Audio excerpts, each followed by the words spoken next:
Salut les amis, bienvenue sur cette nouvelle vidéo. Aujourd'hui, je vais vous expliquer comment et pourquoi les numéros bleus existent. Des fois, on décape nos véhicules, on voit sur certaines documentations, nous apercevons qu'il y avait des numéros bleus apposés en usine sur les véhicules à moteur ou sans moteur.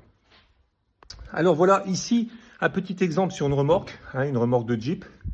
Vous avez le numéro bleu qui se trouve ici, vous voyez, et le numéro blanc qui est identique. Le numéro bleu, c'est-à-dire que c'était apposé en usine. Alors avant d'être bleu, il était blanc.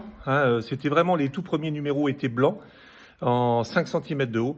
Et après, ils sont passés en bleu. Voilà. Alors, arrivé dans les unités, on gardait le même numéro qui repassait en blanc. Mais on donnait un coup de peinture sur le bleu pour plus qu'ils se voient. Voilà. Et donc, on mettait le même numéro en blanc. Voilà. Alors, c'est vrai que dans les kits qu'on propose sur notre site internet, on propose les numéros bleus et les numéros blancs, donc numéro d'usine et numéro d'unité. Et donc, des fois, on s'aperçoit que les numéros bleus sont super nets, comme les numéros blancs.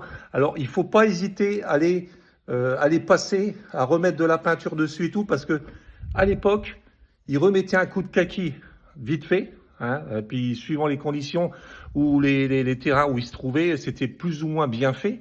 Et après, ils remettaient le numéro blanc. Mais avec les années, le numéro bleu réapparaissait en dessous. Voilà, c'est pour ça que celui-là, il est plus ou moins effacé. C'est fait exprès. On l'a pétiné de façon à faire comme à l'origine. C'est-à-dire le numéro blanc, une fois remis, le numéro bleu réapparaît petit à petit. Tout dépend de la peinture qui avait été apposée et de la façon de faire. Voilà. C'était pour la petite histoire. Donc j'espère que cette petite vidéo vous a plu. Donc de toute façon, on se retrouve dans de prochaines vidéos. Je voudrais remercier mes clients encore une fois parce que les fréquentations sont de plus en plus importantes et c'est vraiment extra. Voilà, je vous remercie à tous. Pour les petites questions de Gérard qui nous posait la question, il reste de la colle quand j'enlève mes pochoirs. Alors le pochoir, ça je terminerai là-dessus, c'est-à-dire que vous le posez, vous faites votre peinture et vous l'enlevez. Vous ne le posez pas par avance et vous n'attendez pas que ça sèche. Vous le posez, vous peignez par petites passes, pas en une seule fois. Il ne faut pas essayer de tout gober en une seule fois. Par petites passes. Et une fois que vous avez fini, vous l'enlevez. Vous n'attendez pas. Et vous allez voir, vous allez avoir de super marquages. Voilà, et pas de colle qui reste sur le support. Allez, je vous remercie à tous et je vous dis à bientôt.